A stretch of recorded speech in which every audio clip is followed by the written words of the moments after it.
माने आपण मानको मो चैनल ओडिशा जॉब रे स्वागत जणाउछे। आशा करछु आपण माने सब भलो थिबे। तो देखंतु फ्रेंड्स माने आज आपण मान पई गुटे नुवा जॉब रो नोटिफिकेशन नै आसी। तो देखि पाते distribute rural development agency Kalahandi तरफ आपण मानकर ए जॉब टी आसी जाची नोटिफिकेशन टी। तो एथरे आपण माने को माने अप्लाई करि परिबे। आपण कर एज लिमिट कोन रहितिया दरकार आ को क्वालिफिकेशन आपण कोन रहितिया दरकार आ आपण या को केमिति अप्लाई करियो ए वीडियो रे म आपण को डिटेल्स आरो बुझाइ देबे। ठीक अछि फ्रेंड्स माने आपण मो वीडियो को फास्ट क्लास साइन देखंतु सब जानि परिबे। जदि एते जाय हम वीडियो को आपण चैनल को सब्सक्राइब करि नांती ताने हम चैनल को सब्सक्राइब करि दियंतु एमती ओडिसा रे जॉब रो नोटिफिकेशन पाइया पय। तो ठीक अछि फ्रेंड्स माने एटे आपण माने देखि पाते एडवर्टाइज नंबर देख पाते एटे डेट देखे 28/3/2021 रे आसी साचे नोटिफिकेशन। चलନ୍ତୁ फ्रेंड्स माने फास्ट आमे शॉर्ट नोटिफिकेशन डिस्कशन करना तापर म आपण मानकु ऑफिशियल नोटिफिकेशन आनि के डिस्कशन करेबे। ठीक अछि फ्रेंड्स माने तो फ्रेंड्स माने या हमर शॉर्ट नोटिफिकेशन या कोठी आपण मानक पय। तो देखि पाते फ्रेंड्स माने आपनकर ऑर्गेनाइजेशन नेम रोइला जीआरएस जन ग्राम्य रोजगार सेवक रे आपन राष्ट्रपति। तो एथरे को माने अप्लाई करि परिबे बोथ मेल एंड फीमेल एथरे अप्लाई करि परिबे। आ आपनकर पोस्ट रोइला 66 पोस्ट आपनकर रहिছে।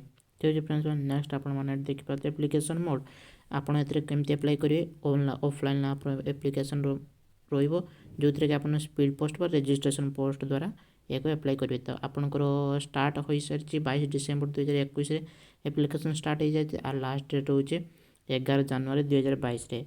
एथरे कोनोसी एप्लीकेशन फी दबा को पड़िबो नै। ठीक अछि फ्रेंड्स माने नेक्स्ट आपण मानकर रोइला एज लिमिट आपनकर मिनिमम एज लिमिट 18 वर्ष हितिया दरकार आ मैक्सिमम 40 वर्ष हितिया रहितार। आ गवर्नमेंट रूल अनुसार एससी एसटी आ ओबीसी मानक पई एज रिलैक्सेशन रहिजे।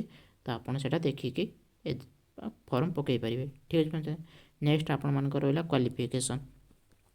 तो एथरे क्वालिफिकेशन कोन रहितिया दरकार आपनकर +2 पास रहितिया दरकार आ गोटे कोन दैछि इक्विवेलेंट एग्जामिनेशन माने आपण कोनोसी डिप्लोमा पास करतिया दरकार with computer O level certificate दरकार। जदि आपनकर ओ लेवल सर्टिफिकेट नै तने आपण मानक पाखरे पीजीडीसीए किबा बीसीए एमसीए एमएससी जदि सर्टिफिकेट अछि ताने आपण एथरे अप्लाई करि परिबे।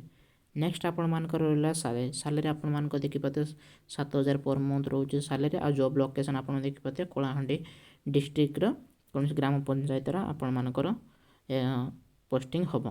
तो आपण मानकर इंपोर्टेंट डेट देखि परतबे। तो एटा आपनकर 22 रे आपनकर डेट स्टार्ट होई जाचे लास्ट डेट रहिचे 11। तो आपण मानक जो ऑफलाइन फॉर्म अछि त ऑफलाइन फॉर्म आपण कोउतरे को एड्रेस को सेंड करिए। तो आपण एटा एड्रेस देखि परतबे the project district DRDA Kalahandi at post district Kalahandi देखिए ये पिन कोड देखि परतबे बाय 11 जनवरी 2021 11 जनवरी 2021 पूर्व आपण माने याको पटे आपण सिलेक्शन प्रोसेस केमति होबो मार्क बेसिस रे 10th आ +2 मार्क बेसिस रे आपनकर सिलेक्शन होबो।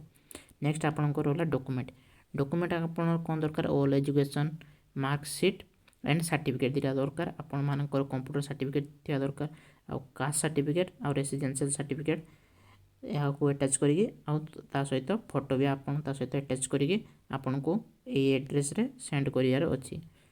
तो मु आपण को डिटेल्स नोटिफिकेशन तो ऑफिशियल नोटिफिकेशन मु नेकी देखै दोछ आपण मानको।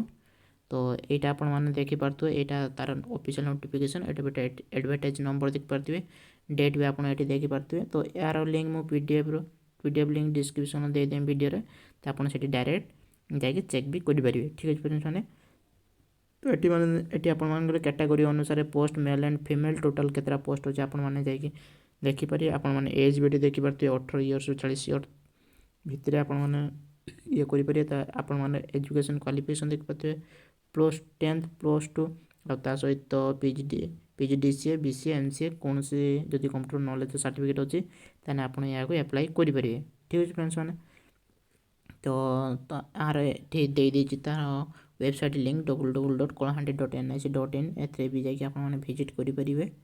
तो नेक्स्ट आपण को डॉक्यूमेंट रहला मैट्रिक आ मैट्रिकुलेशन मार्कशीट सर्टिफिकेट आ +2 सर्टिफिकेट आ आपण हाई कोनसे जदि हायर एजुकेशन थिबो तारी सर्टिफिकेट देई परिबे। Caste certificate residential certificate photo आपण अटैच करिके एड्रेस फोन सेंड करि परिबे। तो आपण माने देखि परतो एटा ता फॉर्म ता तो एथरे आपण माने फोटो अटैच करिवे आवेदन करतार जिला आपण को जिला ना लेके प्रार्थीर ना लिखिथिबे तारीख वर्ष डेट ऑफ बर्थ आपण लेखिके एटी कोन 10th +2 ଅନ୍ୟାନ୍ୟ କୌଣସି ଯଦି ଏଜୁକେସନ୍ ଅଛି ତାର ଫିଲ୍ଅପ୍ କରିକି ଆପଣମାନଙ୍କୁ ଏହି ଆଡ୍ରେସ୍ରେ ସେଣ୍ଡ କରିବାର ଅଛି। ଠିକ୍ ଅଛି ଫ୍ରେଣ୍ଡସ୍ ମାନେ, ଯଦି ଆପଣଙ୍କର ମୋ ଭିଡ଼ିଓ ଭଲ ଲାଗିଥାଏ ତାହେଲେ ମୋ ଚ୍ୟାନେଲକୁ ସବସ୍କ୍ରାଇବ୍ କରିଦିଅନ୍ତୁ ଏମିତି ଓଡ଼ିଶାର ଜବ୍ର ନୋଟିଫିକେସନ୍ ପାଇବା ପାଇଁ। ଥ୍ୟାଙ୍କ ୟୁ ଫ୍ରେଣ୍ଡସ୍ ମାନେ।